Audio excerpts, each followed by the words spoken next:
Ya.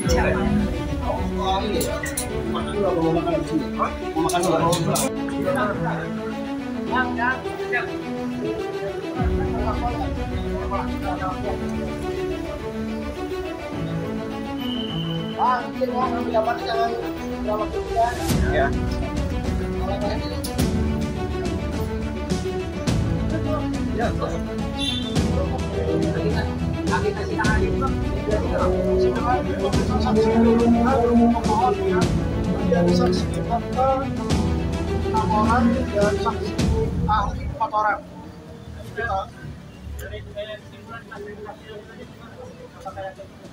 Kalau saya lihat tadi kesaksian dari para ahli itu sudah mematahkan ya penetapan tersangka yang tidak sah. Jadi ahli dengan jelas sekali menyatakan bahwa seluruh proses mereka penyidikan dan serta penetapan tersangka itu dilakukan secara melawan hukum formil di situ. Ya, nggak kasih SPDP di situ.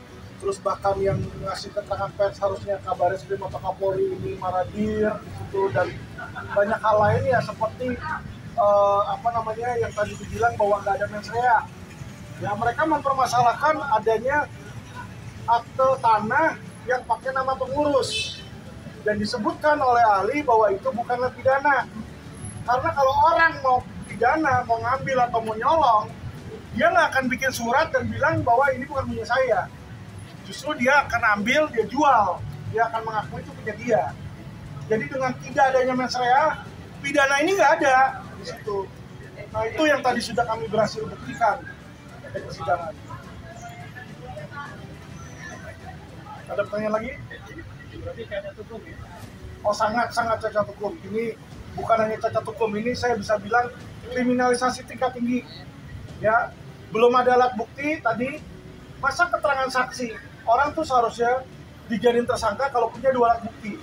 Jadi yang mendahului itu alat buktinya dulu 2, baru dijadiin tersangka.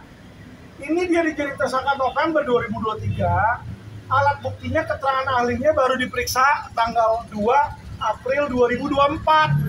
Ketika kita perapit, ada apaan itu? Mana ada dijadiin tersangka dulu, saksi belakangan, bukti belakangan. Ya, ini sangat ngawur. Ya, yang mereka mau lakukan di sini adalah, kalau saya lihat, dugaan justru yang mau menggelapkan dan mau mencuri itu oknum Mabes kalau menurut saya. Karena uang ratusan miliar itu semua diblokir. Dan uang ini uang untuk kepentingan masyarakat loh. Ya, santri-santri, ya ulama-ulama di pesantren. Mereka nggak mikirin ke sana. Mereka cuma mikirin mereka ambil aja buat mereka pribadi. Itu nggak boleh seperti itu. Ya, jadi saya jujur sangat kecewa. Saya bilang kepada pihak kepolisian dalam hal ini, bukannya mereka nggak ngerti hukum. Mereka sudah tahu hukumnya, mereka sengaja langgar. Ya, dia nggak kasih SPDP, dia nggak kasih penetapan tersangka, padahal dia tahu itu wajib. Dia bisa bilang, emang kalau gua nggak kasih, ada korelasinya. Berarti kan dia tahu harusnya ngasih. Dia tidak mau ngasih. Ya, bagaimana hak seorang tersangka yang seharusnya dikasih nggak dikasih? Penetapannya pun ngawur di situ ya. Jadi sangat mengecewakan. Lalu ada agenda apa lagi Pak setelah kejadian hari ini? Jadi besok pemeriksaan saksi dari pihak kepolisian. Jadi polisi katanya akan menghadirkan 1 orang saksi. Menurut saya saksi yang akan dihadirkan saksi pidana.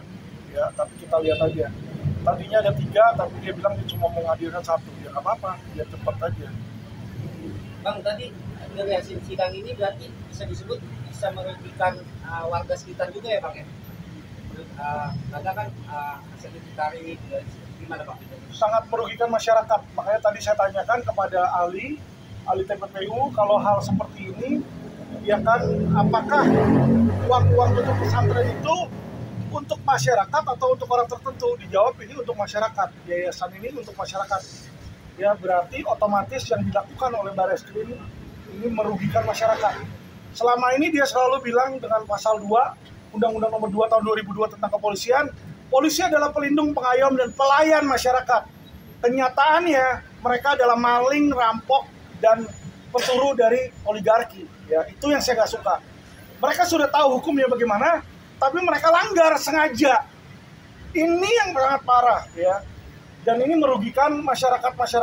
Kalau sekarang masyarakat Indramayu yang kena, kita nggak tahu suatu saat mungkin masyarakat Jakarta, masyarakat IKN, dan masyarakat mana lagi. Ya disinilah makanya masyarakat ini harus berteriak dan lakukan no viral no justice. Karena saat ini satu-satunya tonggak alat kita ini no viral no justice, Pak. Korelasinya dengan kehadiran saksi ahli dari ITM dalam pra-peradilan ini apa? Kita cuma mau nunjukin ke mereka bahwa penyidik aja ya nggak taat sama Kapolri. Ini kan ada yang namanya perkap. Perkap itu sudah bilang yang boleh ini si A, si B. Udah dijelas hitam di atas putih loh. Ya jadi dia nggak bisa bilang gua kagak tahu. Kalau undang-undang lain lu boleh nggak tahu. Tapi kalau peraturan Kapolri yang Kapolri buat anggota lu kagak tahu, kerja lu apa? Pertanyaan saya. Ya kalau itu aja peraturan Kapolri aja dengan sengaja dia langgar, dia nggak respect sama Kapolri, sama pimpinannya dia nggak respect, dia injek-injek itu pimpinan. Ya toh, dan terus bagaimana? Kita mau nunjukin ke masyarakat bahwa ini loh polisi di dalam keseharian mereka, baik itu dalam penyelidikan, penyidikan maupun dalam aturan, semua mereka langgar, semua mereka terobos. Ya mereka nggak peduli karena mereka merasa diri mereka ada di atas hukum. Nah itulah yang saya lawan, oknum-oknum itu, bukan polisinya. Polisinya semua baik, institusinya baik,